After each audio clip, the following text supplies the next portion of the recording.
오늘 우리 하나님이 주신 말씀은 창세기 9장 1절부터 17절 말씀입니다. 자, 우리가 성경을 읽어가면서 흔히 저지르는 실수가 뭐냐면 성경이 말하는 바에 집중하기보다는 성경이 원하고 성경이 바라는 것, 그것이 아닌 내가 원하는 것에 내 시선이 꽂히는 경우죠. 그래서 성경에서 내가 원하는 것을 찾아내려고 애쓸 때 우리는 성경을 읽어가는 실수를 범하게 됩니다. 그렇게 되면 성경에서 내가 원하는 것만 찾고 있기 때문에 아주 협소해지겠죠. 아주 시야 자체가 좁아져서 그 시야가 너무 좁아지다 보니까 성경의 전체적 맥락이라든지 하나님께서 우리에게 주신 말씀은 보이지도 들리지도 않는 경우가 흔히 일어납니다. 그래서 말씀 묵상을 내가 원하는 것을 성경에서 채구라는 시간으로 하면 큰일 납니다. 그런 사람들이 많거든요.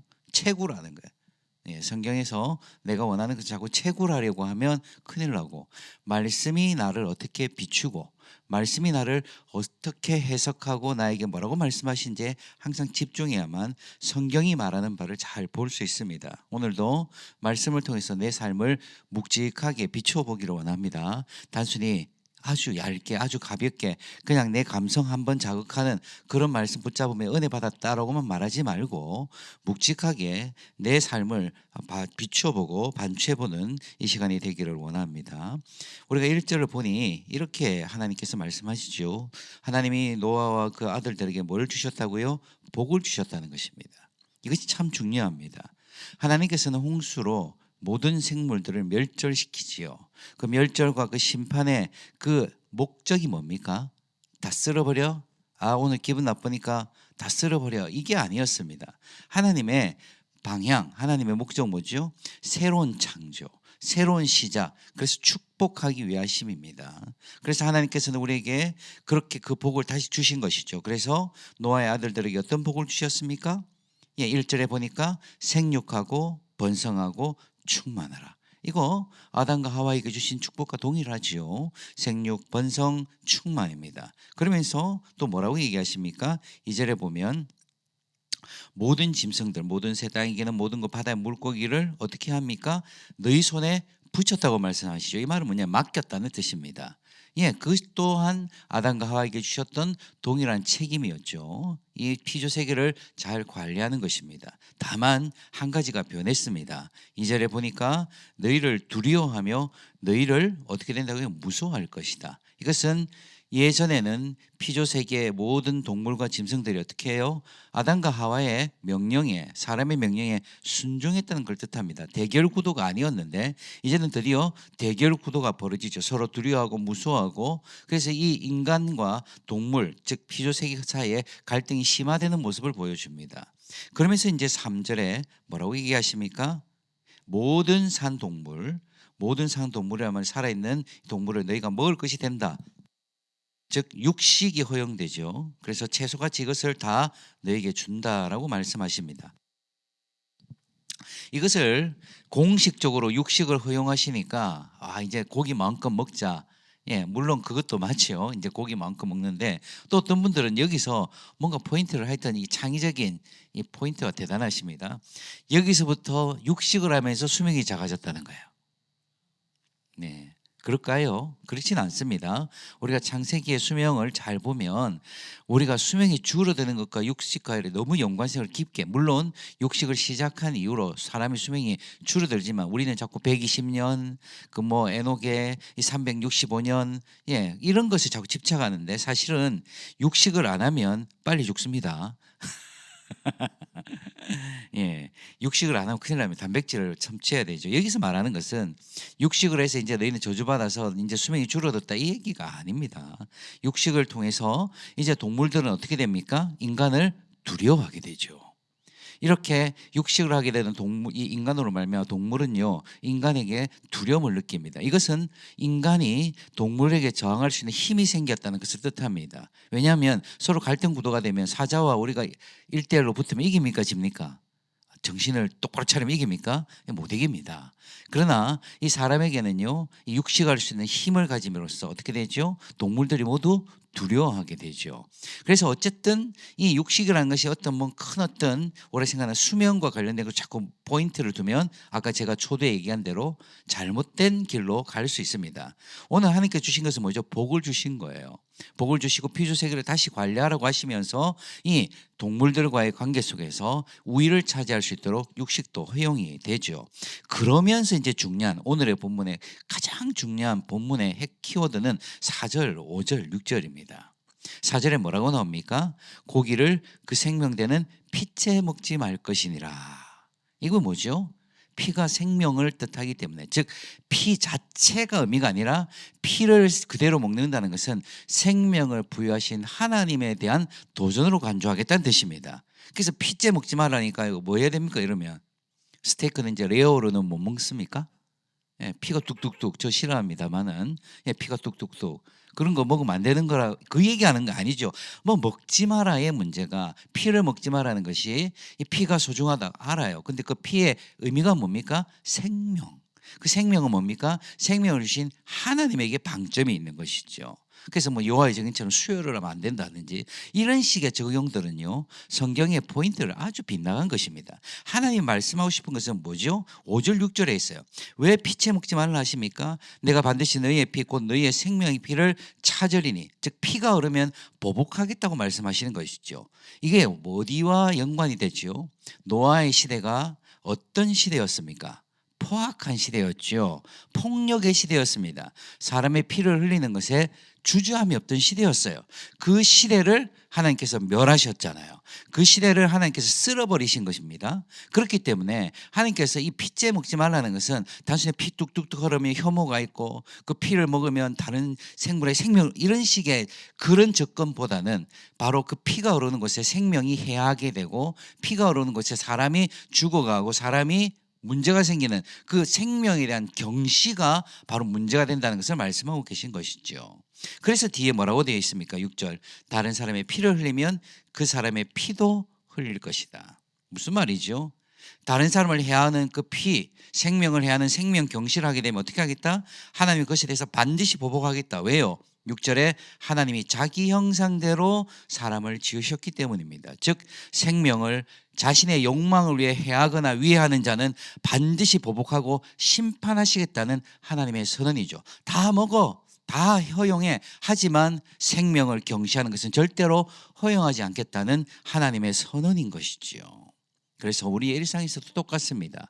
오늘 우리의 일상에서 살아갈 때 사람의 생명을 경시하거나 사람의 이 생명을 함부로 대하는 것에 우리는요 아니라고 얘기해야 합니다. 그것이 하나님에 대한 도전이에요. 하나님의 형상으로 지원받은 사람을 위해하는 것은 하나님에 대한 도전이고 모욕이고 반역이죠. 그래서 생명을 경시하거나 생명을 학살하는 곳, 그리고 생명을 짓밟아서 자기의 욕망을 성취하려는 곳에서는요 우리는 분연히 저항하고 반역하고 우리가 그것에 대해서 아니라고 말할 수 있는 사람, 그것이 바로 하나님의 말씀을 아는 사람입니다. 피째 먹지 말랬어. 그래서 피를 생피로 먹으면 안 돼. 레어 같은 거 먹지 말자. 이런 적용 말고요. 진짜 사람의 생명을 귀하게 여기는 우리가 되기를 원합니다. 그러면서 8절 9절로 이어지면 뭐라고 말씀하십니까? 하나님께서 언약을 세우신다고 그럽니다. 예, 갑자기 언약이가 생각이 나는군요. 자, 그래서 11절에 보면 내가 너희와 언약을 세우리니 다시는 모든 생물을 홍수로 멸하지 아니할 것이다. 그래서 이제는 다시는 홍수라는 전 세계적인 격변, 이 말은 홍수는 이제 더 이상 일어나지 않는단 말이 아니지요. 전 세계적인 범세계적인 격변으로서 지각을 완전히 질서를 엎어버리는 그런 홍수는 없다는 것입니다. 그럼 왜 홍수가 없다라고 이 하나님께서 언약을 맺으실까요? 이게 중요하죠. 왜 그렇게 언약을 맺으실까요? 이제 앞으로 사람들은 다 착하게 살 것이기 때문에, 예, 이제 홍수를 심판 안 해도 이제 경고를 받았으니 이렇게 심판을 한번 경험했으니 덜덜덜 떨면서 이제는 딴짓 안 할 것이기 때문에 아니지요. 우리가 이제 창세기를 본격적으로 계속 묵상할 텐데 더 간악해집니다. 더 잔혹해집니다. 더 폭력의 질서를 구가하고 형성합니다. 그런데 하나님께서 왜 홍수로 인해 더 이상 심판하지 않으시겠다는 것일까요? 이것은 두 가지 의미가 있습니다. 다시는 이 죄된 본성 자체가 사람이 하나님을 반역하고 변절해서 자신들이 왕이 되려고 하여 서로를 짓밟고 해야 하는 폭력의 질서를 세우는 이 본성이 홍수와 같은 심판으로 사라지지 않는다는 것을 말씀하시는 것이죠.